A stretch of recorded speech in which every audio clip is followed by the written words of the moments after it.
Hey, I'm Christian. And I'm Mario. Join us this week as we get educated on what used to use mucho gasolina. Gas. I knew that. And now it's getting electrified. Bow chicka wow wow. Yeah! Bow chicka wow wow.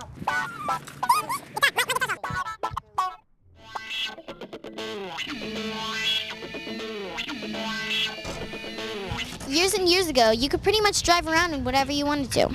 And now, because pollution and global warming are becoming such hot topics, everybody's trying to find alternative energy sources for their cars. This week, we're learning about gas, electric, fuel cell cars, and beyond. And that's our story, from one teen to another.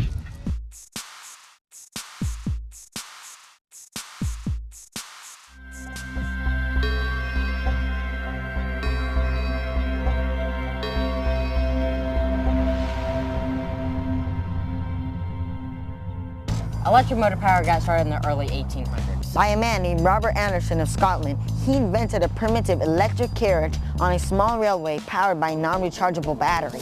By the 1900s, electric cars and trains were everywhere, especially in the commercial use. And these were the earliest cars, and they had the land speed record at the time. Dude, they were fast!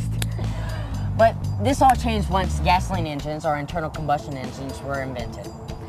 And thanks to companies like General Motors and Standard Oil, gas was cheap, and these cars rocketed to the sky. That's how fast they were, compared to electric cars. Electric motors were still in use, but mainly for like golf carts and forklifts. Yeah. Dude, have you ever raced a golf cart? No.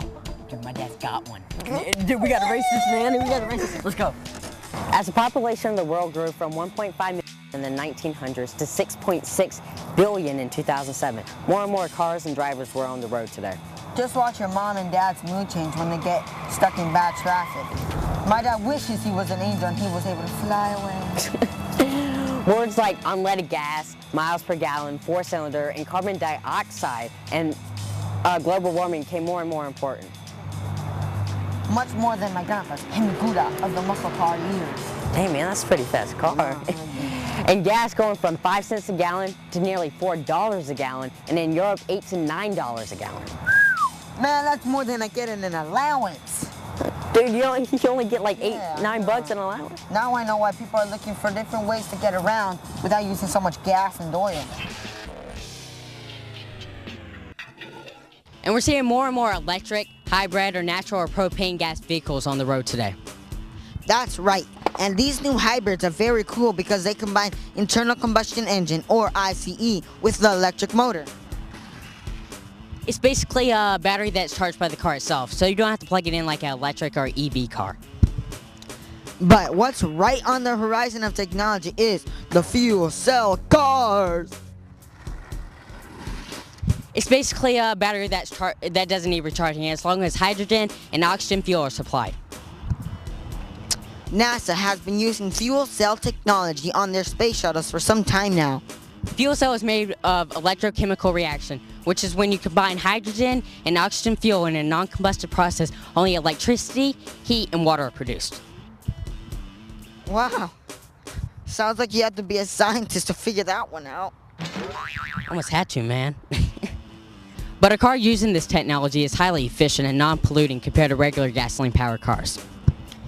And the U.S. Department of Energy is saying if only 10% of all the cars in the U.S. were fuel cells, 60 million tons of carbon dioxide would be cut from greenhouse gas production.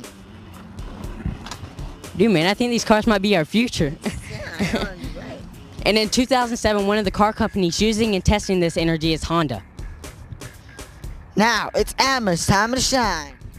We're handing it over to Amber. Amber Lily. Thanks, guys. Great job. Now we've actually found someone who drives a fuel cell car. That someone is a very talented young actress, Koryanka Kilsher. Here's our exclusive interview with her. Hi, how are you? Good, how are you? Good. So how does driving a car like this help the environment?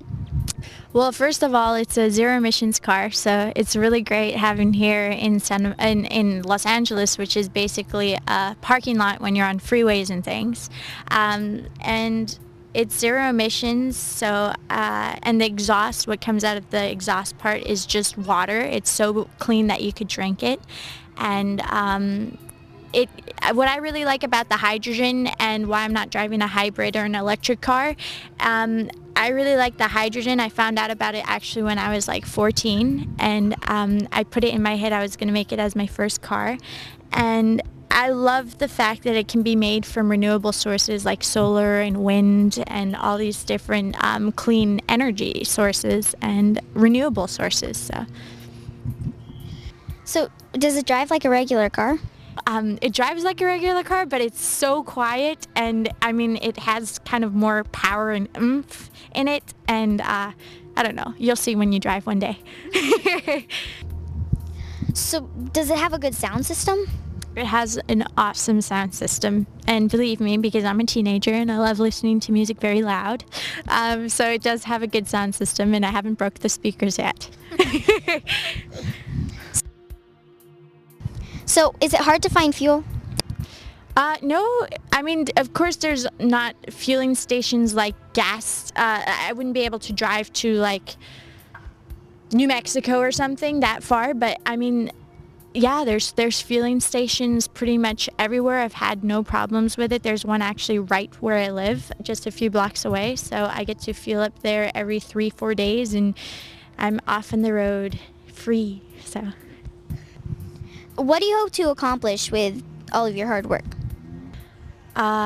Getting young, awesome little girls like you involved, and I don't know, just trying to inspire at least one more person around in the world. And it's really up to us as the young generation right now to reignite the flame in those who have lost it, in terms of, you know, trying to take charge and trying to own responsibility for what is happening today and demanding change and stuff like that. For example, that's why me doing my little part, I demanding change, and I'm driving around in a hydrogen fuel cell car, which was actually my first car that I ever had, and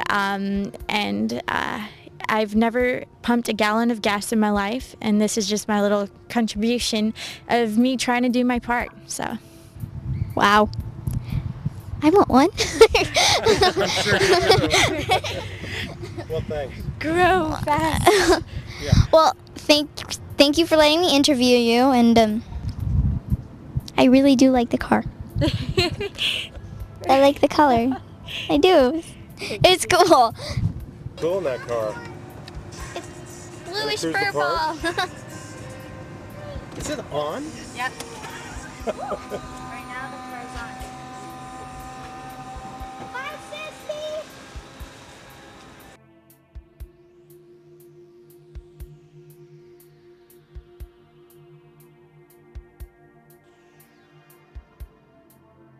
So there you have it. If you're old enough to drive or your parents are about to buy a new car, Think about a model that's more environmentally friendly. It's our future.